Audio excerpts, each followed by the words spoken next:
Hello મિત્રો, કેમ છો? તો બધાને ખબર જ હશે કે હવે કોન્સ્ટેબલનું રિઝલ્ટ આવી ગયું છે અને બધાએ ચેક કરી જ લીધું હશે.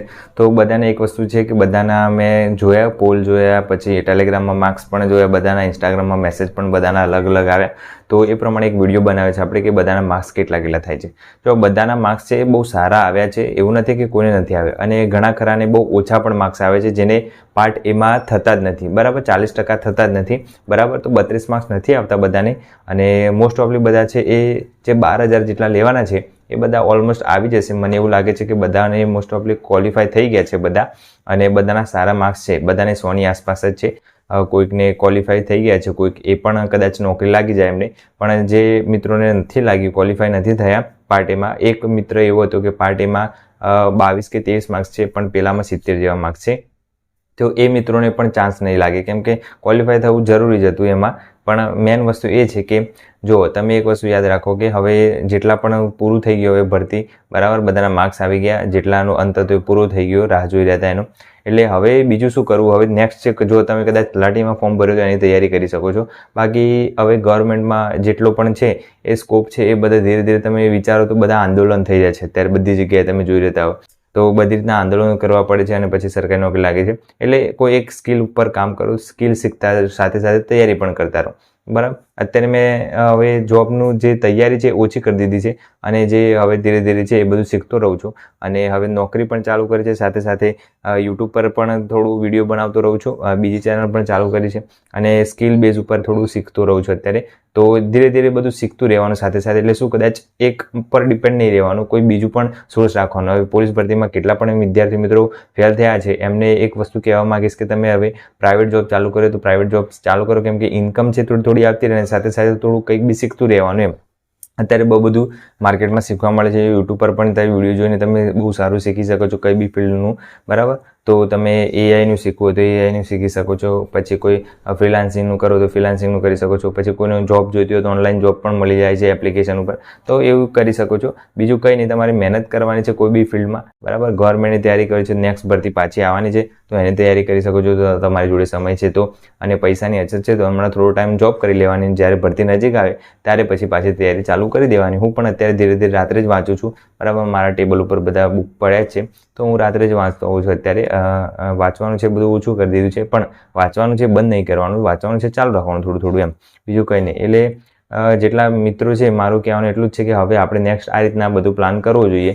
અને આગળની ભરતી છે એ કદાચ આવે ના આવે 2 નંબરની વાત છે, પણ તલાટીને જેમાં ફોર્મ ભર્યું છે બધા તૈયારી ચાલુ રાખજો. હવે એક્ઝામ છે એ 1-2 મહિનામાં લેવાઈ જશે, વધારે વાર નહીં લાગે તલાટીની.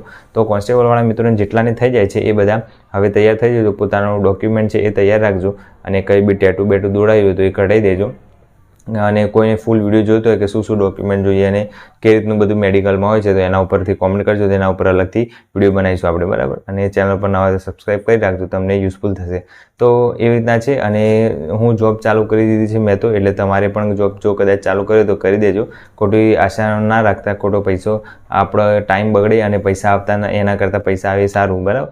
તો બીજું ડિમોટિવ નથી કરતો, પણ તમને બધાને સમજાવું છું કે ક્યારે પણ જેટલું પણ કદાચ સમય બહુ બધું ના આપવું જોઈએ. જો તમારી એજ છે એ 28-29 થઈ ગઈ હોય તો હવે વધારે ટાઈમ ના અપાય. અત્યારે જો નાના છો તમે, કદાચ 22-23 વર્ષના છો તો તમે હજુ પણ ટ્રાય કરી શકો છો 25 વર્ષ સુધી, અને પછી ધીરે ધીરે જો કદાચ ગવર્મેન્ટનું સિલેક્શન નથી થતું તો પછી આપણે જે છે એ આપણે વિચારીને આગળ વધવું જોઈએ, અને પછી ફિલ્ડ છે એ છોડી દેવી જોઈએ. વધારે ટાઈમ ના અપાય, કેમ કે આગળ પછી આપણા મા બાપ છે એ પણ ઘરડા થતા હોય છે, અને એમનું પણ આપણે સહારો બનવો જોઈએ. એટલે થોડા પૈસા ભેગા થાય તો પછી ક્યારેક કામ લાગે એમ, પછી ધીરે ધીરે લગ્નનું પણ આવે એમ કરતાં કરતાં. એટલે કહેવાનો મતલબ એ જ છે.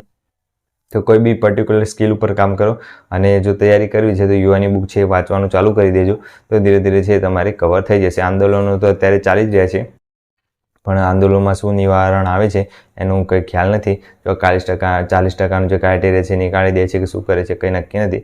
પણ અત્યારે તો આ ભરતી પૂરતું 40% ક્રાઇટેરિયામાં બધા આવી જશે, 12,000 લેવાના છે એટલા.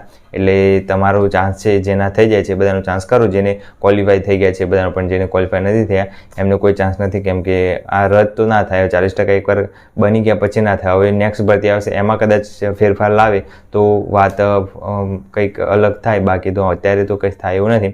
તો જેને જેટલા માર્ક્સ થયા છે એ બધા કોમેન્ટ કરજો જરૂરથી, અને મેં તો એક્ઝામ નથી આપી એટલે હું તમને પહેલાંથી ચોખવટ કરી દઉં. કોન્સ્ટેબલની એક્ઝામ નથી આપી એટલે પછી વારંવાર બધા પૂછપૂછ કરે છે કે તમારા કેટલા થયા. મેં એક્ઝામ નથી આપી એટલે બરાબર હું તમને ચોખવટ કરી દઉં. અને ચેનલ પર નવા તો સબસ્ક્રાઈબ કરી દેજો. અને નેક્સ્ટ વિડીયો છે એ તમે કોમેન્ટ કરજો તો એના ઉપરથી લાવીશું. અને વ્લોગ છે હું તમને બતાવીશ કે મારી દિનચર્યા રોજની શું હોય છે, કેવી રીતના હું વાંચું છું, જોબ પર જાઉં છું અને સાંજે આવીને શું કેવી રીતના હું વાંચું છું. તો તમે વ્લોગમાં બને રહેજો તો તમને બધો આઈડિયા આવી જશે કે જોબની સાથે સાથે રીડિંગ પણ કેવી રીતે મેનેજ કરવું. બરાબર, તો મારી જોબ છે અત્યારે અમદાવાદથી હું ગાંધીનગર અપડાઉન કરું છું એ રીતનું છે તો હું તમને વ્લોગમાં બતાવીશ. બરાબર, તો કાલે હું કદાચ વ્લોગ બનાવું છું તો તમે એમાં જોડાયેલા રહેજો તો તમને આઈડિયા આવે કે વ્લોગ તૈયારી છે એ તૈયારીની સાથે સાથે આપણે જોબ પણ ચાલુ કરી જોઈએ, કેમ કે સમય ખોટો બગાડ્યા વગર પૈસા આવે એવું જરૂરી છે. એટલે તો ચેનલ પર નવા તો સબસ્ક્રાઈબ કરી દેજો અને વ્લોગ આવશે તો તમે મદદરૂપ થશે કે તમારે તૈયારી કેવી રીતે કરવી જોઈએ. ચેનલ પર નવા તો સબસ્ક્રાઈબ કરી દેજો. જય હિન્દ, જય ભારત.